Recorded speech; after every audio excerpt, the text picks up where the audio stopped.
खबर कुछ यूं है, तू जीत गयो बेदर्द मैं ततड़ी हार गई, तेरी बेपरवाही सजना मैनू मार गई। अजीजी साहब ਤੁਹਾਡਾ ਇਹ ਅਖਬਾਰ एवरन्यू स्टूडियो तो छपदा है। यार वैसे ही गाना खबर में फिट हो रहा होता है, आपको 36 दफा बता चुका हूं। नायरीन, आपने ये तो सुना ही होगा कि एक चुप ते 100 सुख। ये कभी नहीं सुना होगा कि 20 साल चुप ते सारे ही सुख। आज जो आपको खबर सुनाऊंगा आप हैरान भी होंगे और परेशान भी, और ये मुझे नहीं पता कि ज्यादा हैरान होंगे या ज्यादा परेशान होंगे। यार एक ते तेरी कमेंट्री नहीं खत्म होती, इन्ना सस्पेंस ते हुण फिल्मां च भी नहीं होंदा। खबर सुना यार तू। सॉरी नायरीन, खबर कुछ यूं है, जापानी शोहर ने सबसे लंबी घरेलू चुप का रिकॉर्ड कायम कर दिया। ओको कातायामा और उनकी बीवी, ये ओको कातायामा जो है ये स्कूटर का नाम नहीं है, ये बंदे का नाम है। मिस्टर ओको कातायामा और उनकी बीवी योमी 34 साल से एक ही घर में रह रहे हैं, लेकिन नाराजगी की वजह से 20 साल तक दोनों के दरमियान गुफ्तगू नहीं हुई। क्या मियां बीवी ने 20 साल एक दूसरे से बात ही नहीं की? ओए असि तो सुन ही नहीं सकते। जदों उन्होंने गल ही नहीं की थी तो तुसीं सुनना की? ओ भाई मेरे, जब कुछ आपने सुना नहीं तो फिर क्या सुनाने लगे हो? अब भाई जी जरा सुने तो सही, बड़ी मजेदार स्टोरी है। उनके करीबी दोस्तों के अलावा किसी को इस बात का इल्म नहीं था। दुनिया को इस स्टोरी का पता उस वक्त चला जब उनके बच्चों ने एक टेलीविजन प्रोग्राम में ये अपील की कि हमारे वालिदैन की सुलह कराई जाए। वो आपस में लड़े हुए हैं और कई सालों से लड़े हुए हैं, हमारी मदद करें प्लीज। उसके बाद ये कहानी दुनिया के सामने आई है।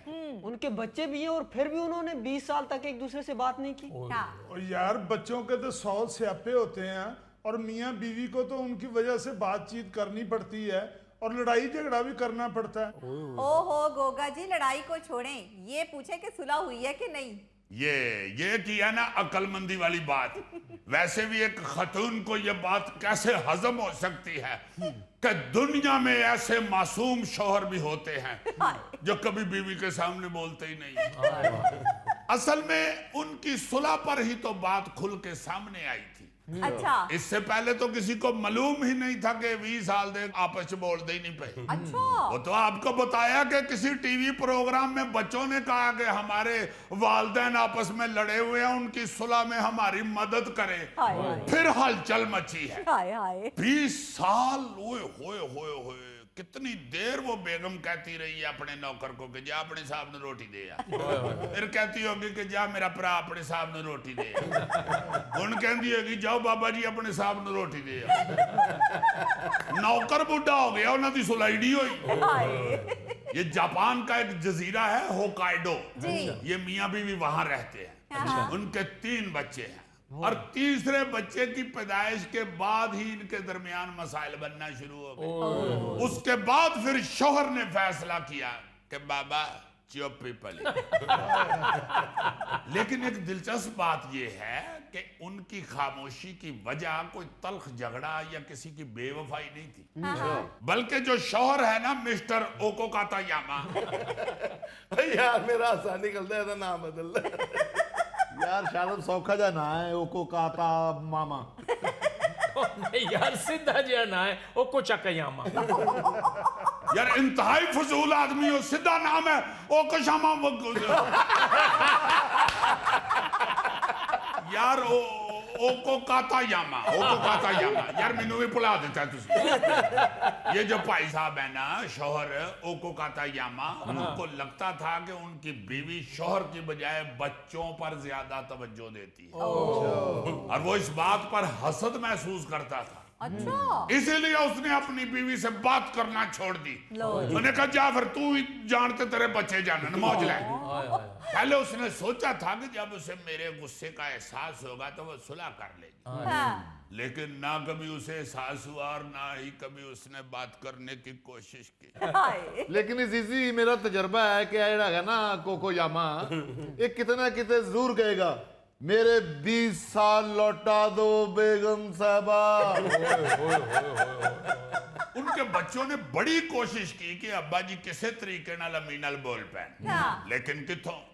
फिर जब बच्चों ने टेलीविजन प्रोग्राम में ये बात सुनाई कि हमारे वालिदैन 20 साल से आपस में बातचीत नहीं करते, तो फिर इन्हां दे निकाह दा एक गवाह सी, अच्छा ओनू उस बंदे दा सारा पता सी। अच्छा। उसने फिर ना जी बड़े तरीके से, बड़े ध्यान से ना जी इनकी मुलाकात का इंतजाम किया, अच्छा। और उसी पार्क में किया जहां वो शादी से पहले मिलते थे। और आखिरकार उन्हें इस बात पर राजी कर लिया कि वो आपस में नाराजगी खत्म करे। क्या बात है, वाह। अब वो को का तो यामा रोज अपने बच्चों को कुटता है कि चंगी पली मेरी जिंदगी गुजरन डी सी। अब फिर चक चक शुरू हो गई, ओही फिर रोज मेरा ब्लड प्रेशर हाई होया होता हाय। कद लिख कराई जे मेरी सुलह हुण फिर नवे सूट दे पैसे मंगन डई। बच्चे भी अगों कहते होणगे चलो अब्बा जी जान दिओ, महंगे महंगे सूटां वाली ते हुण उमर ही लंघ गई है मां जी, वो तो सादा जिहा 3000 दा सूट लै दिओ। यार वैसे बड़ी मुश्किल जिंदगी गुजारी है उन्होंने, 20 साल एक दूसरे से बात ही नहीं की। मुजफ्फर साहब, मुश्किल जिंदगी क्या, फायदे भी तो सोचो ना यारा, कितना फायदा था उसको। रोज उसको इस सवाल का जवाब ही नहीं देना पड़ता था कि आज की पकाना है। ना दफ्तर में अचानक घंटी बजने पर उसको ये बताना पड़ता था कि भाई जी मैं जरा 1 मिनट फोन सुनना। ना ही उन्हें 20 साल घर जाके हिसाब दिता है कि कितों आया है। ना उन्होंने संडे वाले दिन ये सुनना पिया है कि अज छुट्टी वाले दिन तैयार त्यूर हो के किथे चले हो। वैसे हैरान कुन खबर है ईमान से, जी। ये तो मियाँ बीवी हैं, वैसे किसी दो बंदों ने रल के कमरा लिया हो, रूममेट हो, हाँ जी। वो ना एक दूसरे से बात करें तो दूसरे महीने अगला कमरा बदल लेते हैं। यार मैं तो हैरान हूँ, ये तुम्हें कहीं से अजीबो गरीब खबरें मिल जाती हैं। गौरी साहब, एक नहीं दुनिया भली सो भली है। हाय। ऐसी ऐसी अजीब खबरें हैं मियाँ बीवी के हवाले से कि आप यकीन ही ना करें। अच्छा। एक और सुनो जरा, बरतानिया में तलाक का एक मुकदमा 23 साल तक बरतानिया की मुख्तलिफ अदालतों में चलता रहा, और 23 साल बाद जाके तलाक हुई। अच्छा। यानी अंदाजा करो 23 साल तक मियाँ बीवी एक दूसरे को ना तलाक दे पाए और ना मिलकर खुश खुश जिंदगी गुजार पाए। हाय हाय। रोज बीवी ओनू रोटी देने ले तड़ियां लांदी सी कि तेनू अगली तारीख ते दसांगे। ए बा 2 हफ्ते रह गए ने, जरा अदालत चल रहा फिर तेनू दसांगे। खामद भी अगों कहता होना कि मैं तो दुआवां मंग मंग के मर गया, फैसला होवे। ये पता नहीं जज मेरा चेजा लैन दे है। मेरी तो सारी जवानी इसी चक्कर में गुजर गई है कि तेरे को जान छुटे तो मैं किधरे होर ब्याह करा। तो यार क्यों अदालत में खज्जल होते रहे हैं, खुद ही आपस में मिलजुल के फैसला कर लेते हैं। खैला साहब, मैं ये आपको बरतानिया की बात सुना रहा हूँ, एक चक झुमरे का वाकया नहीं जड़ा वड्डा मामा ते नाल दा हमसाया बह के फैसला कर लेना। यार पहले तुम्हें एक बात का अगर नहीं पता तो क्यों बोलते, वो गोरे हैं, वो गोरे अपनी जिंदगी असूलों से गुजारते हैं। मेरी तरफ देखो। वो तेरी तरफ क्या देखें, अफ्रीका में भी ऐसा ही होता है। और यार ये बरतानिया का वाकया सुना रहा हूँ, आपस च ना तुसी तलाक दा फैसला करन लग पो। इसी तरह एक तलाक का मामला भारत की अदालतों में चलता रहा कि मियाँ बीवी 65 दिन साथ रहे, और उसके बाद एक दूसरे के खिलाफ 40 केस दायर कर दिए। मियाँ बीवी ने एक दूसरे के खिलाफ 40 केस दायर कर दिए। यानी 65 दिन सिर्फ जिंदगी कट्ठियां गुजारी है और 40 केस एक दूसरे के खिलाफ कर दिए। एक केस 1.5 दिन का बंद है जी, और 65 दिन सिर्फ यही सोचते रहे कि मैं तेरे ते केड़ा केस करना है, तू मेरे ते केड़ा केस करना। मैं तो ईमान से अपने दोस्तों से कहता हूं कि कामयाब शादीशुदा जिंदगी गुजारने के लिए सिर्फ एक काम कर ले जी।